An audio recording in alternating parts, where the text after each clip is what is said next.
Hello students, देखिए पिछली class के अंदर हमने एक्सरसाइज 4.4 तक कंप्लीट कर लिया था। माइनर्स को फैक्टर सीख लिया था हमने।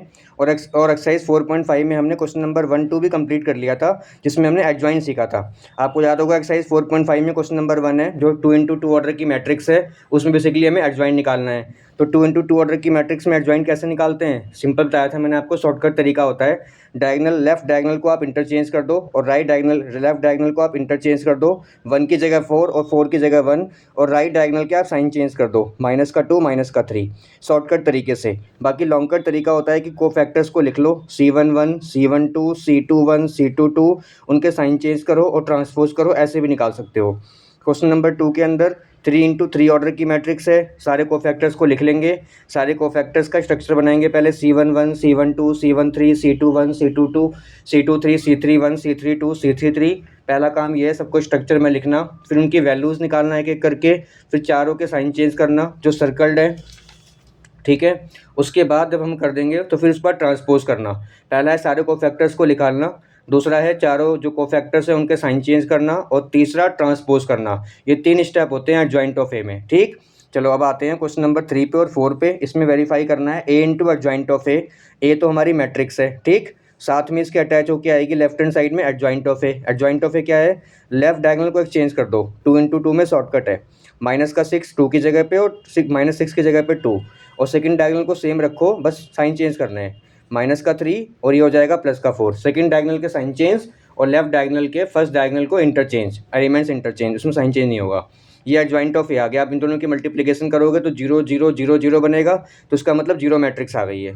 अच्छा, फिर उसके बाद हम क्या करेंगे, राइट हैंड साइड में एडजॉइंट ऑफ ए को पहले लिखना और डिटर्मिनेंट ऑफ एडजॉइंट ऑफ ए को पहले लिखना, ए को बाद में लिखना, उनकी मल्टीप्लिकेशन करना। तो वहाँ से भी सारे एलिमेंट 0 0 0 आ रहे होंगे, इसका मतलब ये 0 के इक्वल है। उसके बाद देखो left hand side, medium hand side तो निकाल लिया हमने। अब राइट हैंड साइड क्या है, राइट हैंड साइड में है डिटर्मिनेंट ऑफ ए इंटू आई है। डिटर्मिनेंट ऑफ ए हम निकाल लेंगे। डिटर्मिनेंट ऑफ ए कैसे निकालते हैं, क्रॉस मल्टीप्लाई से निकालते हैं। दैट इज द -12 और +12, तो वो हो गया 0 0 इंटू आई करेंगे तो क्या आ जाएगा 0। तो बेसिकली हमने प्रूव कर दिया कि A into adjoint of A is equal to adjoint of A into A equal में determinant of A into I. Done. अब क्वेश्चन नंबर 4 ऐसे ही होगा बच्चों। तो पहले क्या है, ये बड़ी मैट्रिक्स है, इस बड़ी मैट्रिक्स का आप 3x3 ऑर्डर से आप एडजॉइंट ऑफ ए निकाल लो। तो उसके बाद A into adjoint of A की मल्टीप्लाई करो, राइट हैंड साइड में एडजॉइंट को पहले लिखना, ए को बाद में लिखना, उनकी मल्टीप्लाई करना। इन दोनों का answer determinant of A into I के इक्वल आएगा। डिटर्मिनेंट ऑफ ए आप निकाल लोगे, इसका फर्स्ट रो को हमने फिक्स कर दिया, प्लस माइनस प्लस लगा दिया, इंटू आई कर दिया, इक्वल टू दिस, ठीक। अब आ जाओ क्वेश्चन नंबर 5 से क्वेश्चन नंबर 11 तक। क्वेश्चन नंबर 5 से क्वेश्चन नंबर 11 तक बच्चे कह रहा है find the inverse of each of the following matrix. इन सब का इनवर्स निकालना है। तो आप एक बात जान लो बच्चे कि इनवर्स निकालने का फॉर्मूला क्या होता है। Inverse of the matrix, inverse का फॉर्मूला होता है A inverse is equal to 1 upon determinant of A adjoint of A. Inverse निकालने के 3 तरीके हैं, फॉर्मूला मेथड, उसके बाद इक्वेशन मेथड, ये भी इसी एक्सरसाइज के अंदर आएगा, बताया हुआ है मैंने आगे वीडियो में, आप आगे जानोगे कि हम इक्वेशन मेथड से कैसे इन्वर्स निकाल सकते हैं। तो पहला है बेसिकली फॉर्मूला मेथड, दूसरा है इक्वेशन मेथड, और तीसरा जो है अब सिलेबस में है नहीं, कोरोना के बाद कट चुका है, वो है एलिमेंट्री ट्रांसफॉर्मेशन मेथड था वो। और एलिमेंट्री ट्रांसफॉर्मेशन मेथड में 2 मेथड थे, ERM और ECM, रो मेथड कॉलम मेथड, काफ़ी डिफिकल्ट था, लेंथी था, वो अब सिलेबस में नहीं है कोरोना के बाद। तो now you can see question number 12, question number first see question number 5। Question number 5 में we have the matrix 2 -2 4 and 3, और हमें इन्वर्स निकालना है 1 upon determinant of A adjoint of A. Determinant of A के लिए हमने इसको ऐसे लिख लिया 2 4 -2 3। अब डिटर्मिनेंट ऑफ ए निकालेंगे तो क्रॉस मल्टीप्लाई करेंगे, 2 3 जा 6, माइनस लगा दिया बीच में, -8, 6 + 8 14 हो गया। अब A inverse is equal to 1 upon, देखो फॉर्मूले में रखते हैं, डिटर्मिनेंट ऑफ ए की वैल्यू क्या है 14, एडजॉइंट ऑफ ए निकाल लेंगे। इसका एडजॉइंट ऑफ ए निकालने के लिए लेफ्ट डायगोनल को आप इंटरचेंज कर दो, 2 की जगह पे 3, 3 की जगह पे 2, और सेकंड डायगोनल के साइन चेंज करने हैं केवल, ये 2 हो गया पॉजिटिव, ये हो गया नेगेटिव, ए इनवर्स आ गया, मतलब उस फॉर्मूले में हमें रखना है। अब आ जाओ क्वेश्चन नंबर 7 पे। देखो यहाँ मैट्रिक्स गिवन है, एडजॉइंट ऑफ ए के लिए स्ट्रक्चर है C11 C12 C13 C21 C22 C23 C31 C32 C33, ये स्ट्रक्चर है। ये स्ट्रक्चर आप याद करोगे। 3x3 के जो 3x3 ऑर्डर की मैट्रिक्स का एडजॉइंट निकालने में बहुत गलतियाँ होती हैं बच्चों से, ये आपने इसको लिख लिया।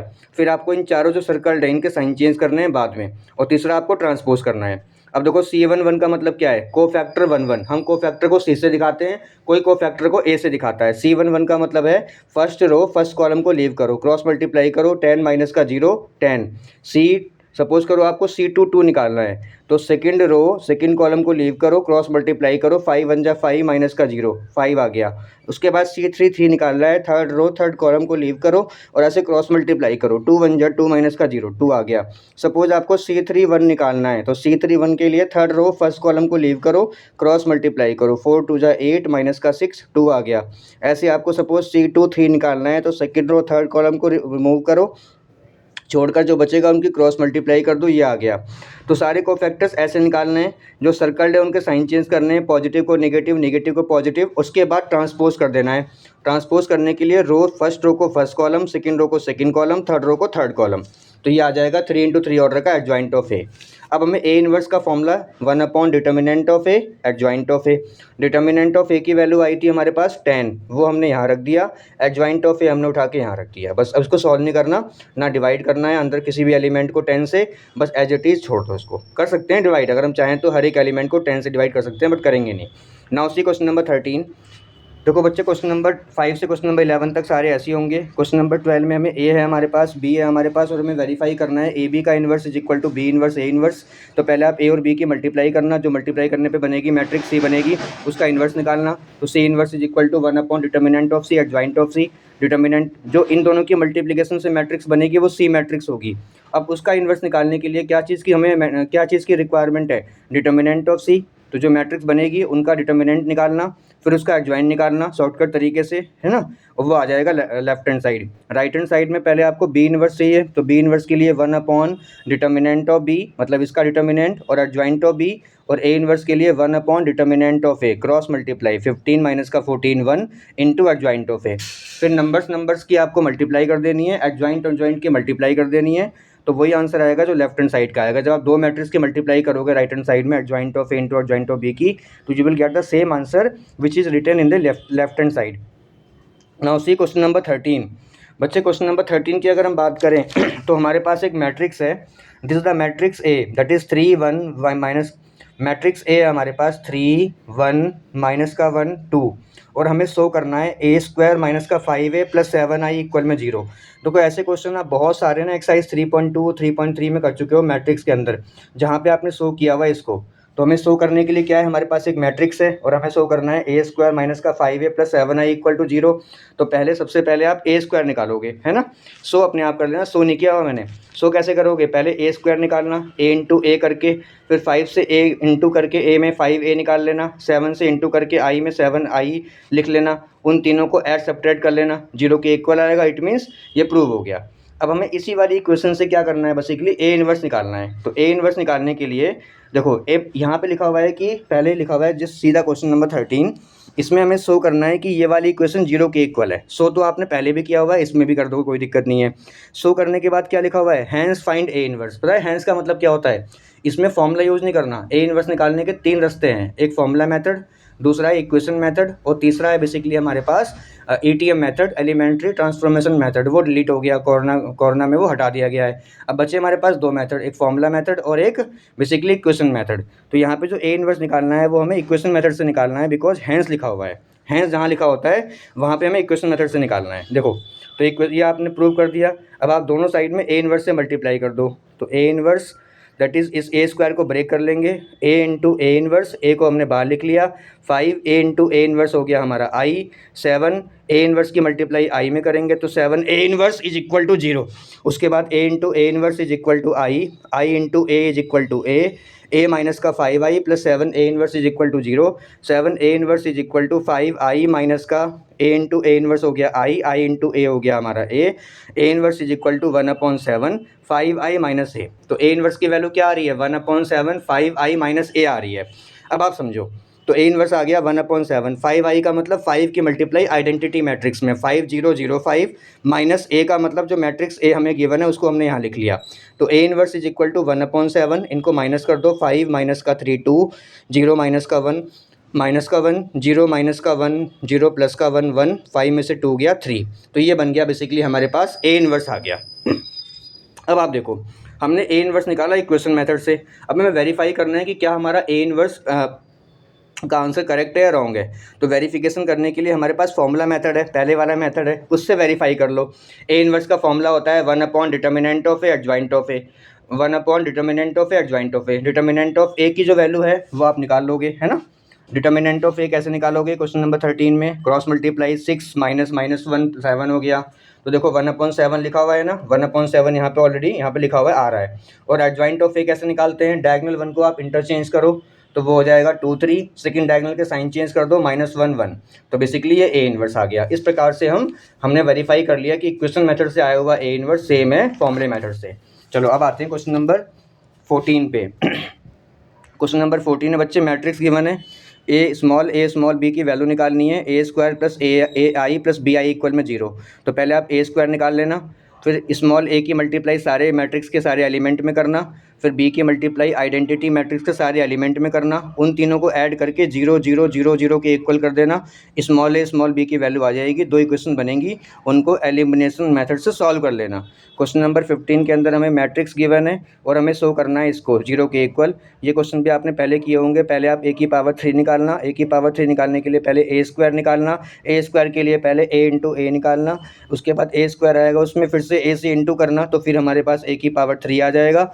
उसके बाद ए की पावर 3 की वैल्यू यहाँ लिखना, 6 की मल्टीप्लाई ए स्क्वायर में करना, 5 की मल्टीप्लाई मैट्रिक्स के सारे एलिमेंट में करना, 11 आई की मल्टीप्लाई 11 आइडेंटिटी मैट्रिक्स में करना, सारे एलिमेंट को ऐड माइनस कर देना, 0 0 0 0 0 0 0 0 0 के इक्वल आ रहे होंगे, इसका मतलब ये प्रूव हो गया। तो ये वाला पार्ट तो मैंने करवाया ही नहीं है। अब उसके बाद लिखा हुआ है हैंस फाइंड ए इनवर्स। तो हैंस का मतलब क्या होता है बच्चों, जहाँ भी हैंस लिखा होता है ना, वहाँ आपको दोनों साइड में, इक्वेशन के दोनों साइड में आपको ए इनवर्स से इंटू करना है। तो जहाँ भी ए इंटू ए इनवर्स बन रहा होगा या ए इनवर्स इंटू ए बन रहा होगा उसको आई लिख देना, और जहाँ पर भी ए इनवर्स इंटू आई होगा वो ए इनवर्स हो जाएगा। A into A inverse I, A inverse into A I, और जहाँ भी ए इनवर्स इंटू आई है वो ए इनवर्स। ठीक, कोई नंबर है मान लो 5 इंटू आई, तो वो हो जाएगा 5i रहेगा। ऐसे करके ए इनवर्स निकाल लेना, वही आंसर आएगा जो फॉर्मूले मेथड से आएगा, 1 upon determinant of A. Determinant of A जो हम निकालते हैं साथ में एडजॉइंट ऑफ ए। ठीक, चलो अब आ जाओ question number 16 is similar to question number 15। Question number 17 पे आ जाओ। क्वेश्चन नंबर 17 में कह रहा है कि एक नॉन सिंगुलर मैट्रिक्स है, ऑर्डर 3 इंटू 3 है, determinant of adjoint of A निकालना है। डिटर्मिनेंट ऑफ एडजॉइंट ऑफ ए का फॉर्मूला होता है डिटर्मिनेंट ऑफ ए की power n-1, determinant of A की पावर n हमारे पास ऑर्डर 3 है, 3 में से 1 गया 2, डिटर्मिनेंट ऑफ ए का स्क्वायर आ गया, ऑप्शन बी करेक्ट है। एक बार क्वेश्चन को पढ़ लेते हैं। Let A be a non singular square matrix, non singular square, ये हमारे पास एक नॉन सिंगुलर स्क्वायर मैट्रिक्स है, ऑर्डर इसका 3 इंटू 3 है, determinant of adjoint of A निकालना है। Determinant of adjoint of A निकालने के लिए फॉर्मूला होता है डिटर्मिनेंट ऑफ ए की power n-1, determinant of A की पावर n की जगह पे रखेंगे 3, 3 में से 1 गया 2,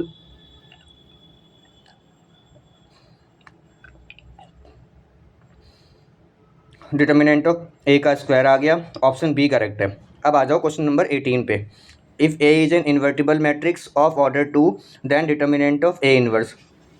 डिटर्मिनेंट ऑफ ए इनवर्स निकालने का फॉर्मूला होता है 1 upon determinant of A, direct formula होता है, ऑप्शन बी करेक्ट है।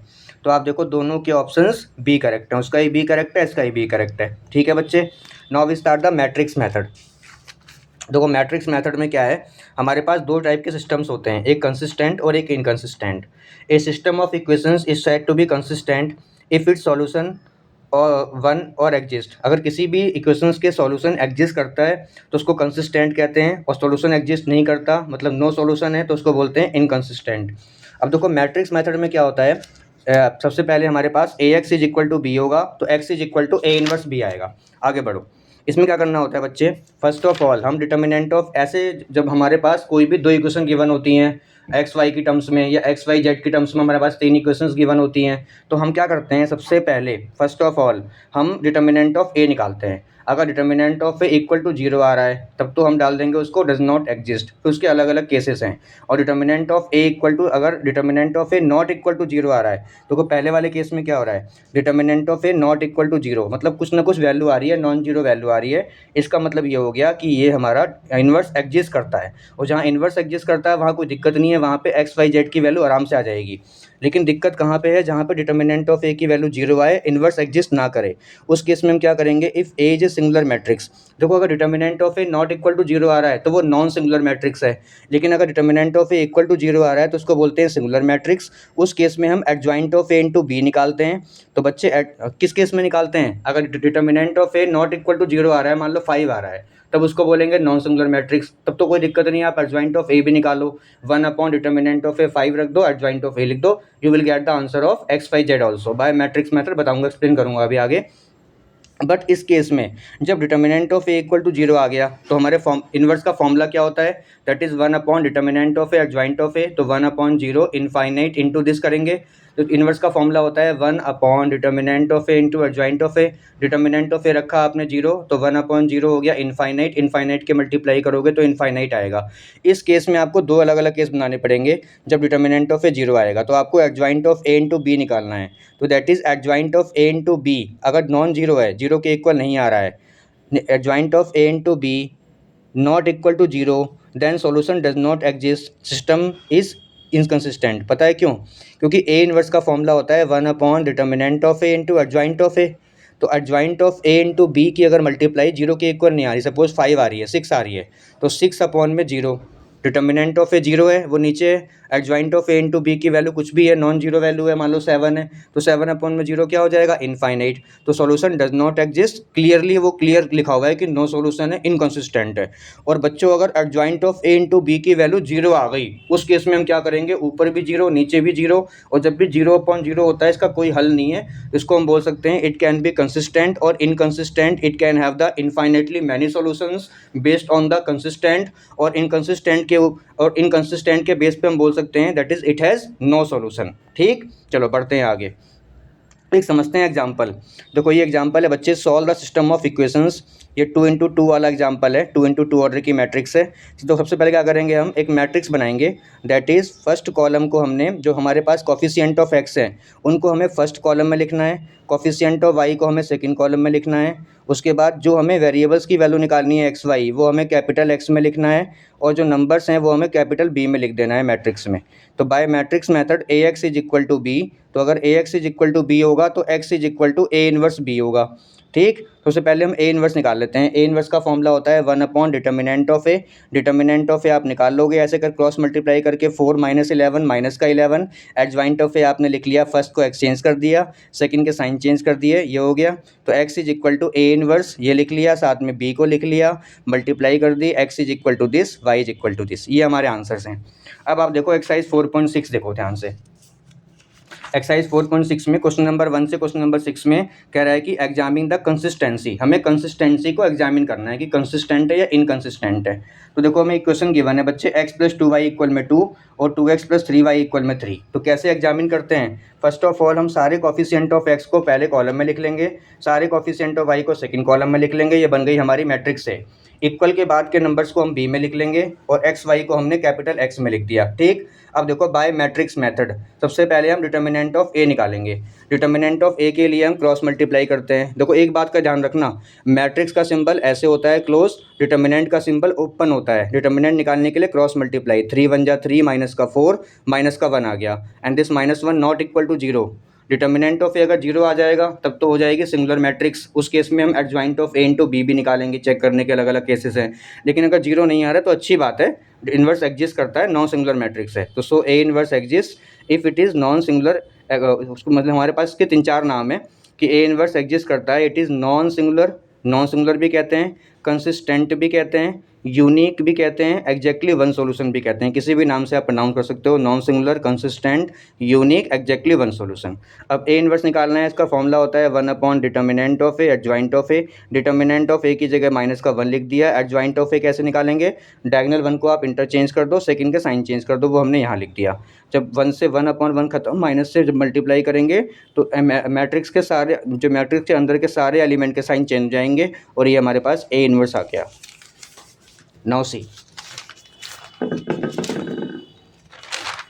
अब आते हैं क्वेश्चन नंबर 3 पे। सब बच्चे ध्यान दो, क्वेश्चन नंबर 3 लिया है मैंने, 2 इंटू 2 ऑर्डर की मैट्रिक्स का एग्जांपल है बच्चे।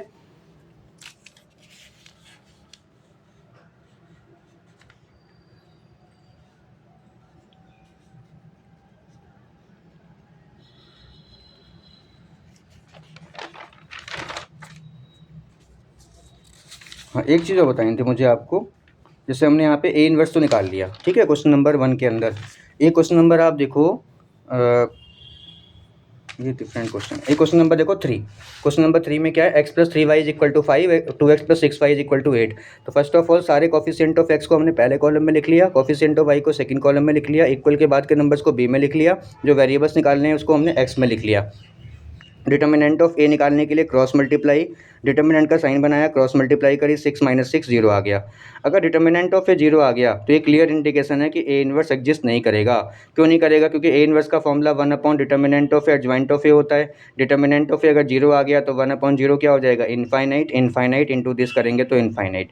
तो अब ए इनवर्स अगर इनफाइनाइट आ रहा है, एग्जिस्ट नहीं कर रहा, तो हमें क्या करना पड़ेगा? Adjoint of A into B निकालना पड़ेगा। तो अब आप adjoint of A into B निकालो, तो उसमें लिखा हुआ है now we have to find the adjoint of A into B. तो अब adjoint of A into B निकालने के लिए हम पहले एडजॉइंट ऑफ ए लिखेंगे। एडजॉइंट ऑफ ए कैसे लिखेंगे? नाउ सीधा मैट्रिक्स। तो मैट्रिक्स के लिए अगर हम बात करें तो एडजॉइंट ऑफ ए हमारे, देखो हमारे पास ये मैट्रिक्स है। एडजॉइंट ऑफ ए लिखने के लिए बताया था मैंने शॉर्टकट तरीका, डायगोनल 1 को आप इंटरचेंज कर दो, दैट इज़ 1 की जगह 6, 6 की जगह 1, और सेकंड के साइन चेंज कर दो। साथ में बी लिख लो, इक्वल के बाद के नंबर्स आपने यहाँ लिख लिए। अब इनकी क्रॉस मल्टीप्लाई करो। अब इनकी क्रॉस मल्टीप्लाई करो। फर्स्ट रो की मल्टीप्लाई कॉलम में 6 × 5 30 माइनस का 24,